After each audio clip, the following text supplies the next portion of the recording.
إيه أصعب فترة عدّت علينا في أول سنة مع فريد؟ أصعب فترة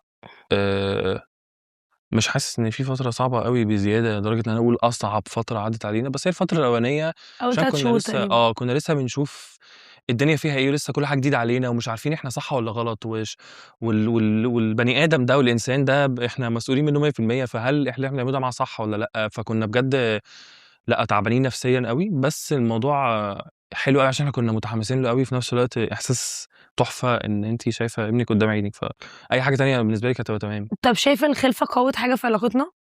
آه طبعًا جدًا، إيه بقى؟ أنا مسؤول طبعًا عن ده 100%. سيبيني أدّي لنفسي بقى credit هو أنت لأي إيه فين حاجة، جناحك فين؟ سيبيني أدّي لنفسي فين credit لأي الجناح؟ حاجة، جناحاتي سايبها في البيت وراكنها تحت في العربية. آه.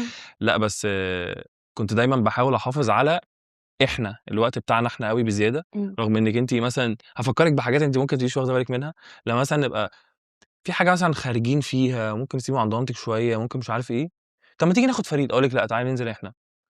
آجي مثلًا أعمل لِك كيك في عيد ميلادِك، أنا مُصِر إن ده عشان عيد ميلادِك أنتِ، فأكيد هاحط صورِك أنتِ وأكيد هيبقى أنتِ، ليه أنتِ عايزة تحطّي فريد في كل حاجة عشان أنتِ أم برضه، وفي ده فريد أول سَنة في حياتنا ومش عارف إيه، أنا كنت باحاول أحافظ على إن إحنا برضه، يعني هو فريد موجود وكل حاجة واخد كل وقتنا، بس في أنا وأنتِ برضه موجودين، فاهمة حاجة؟ عشان هيبقى في بيبي تاني أيًا كان، أنا وأنتِ موجودين، فكنت باحاول دايمًا أحافظ على الحتّة دي أوي، ف فأنا كنت باحاول أحافظ على دي أوي، لإن دي أصعب حاجة بعد الخلفة لأي اتنين متجوزين، إن بجد الخلفة ممكن تأثّر عليكم أوي، أوي، أوي بزيادة، بس لو أنتم واخدين بالكم من الpoints اللي أنا اتكلمت فيها.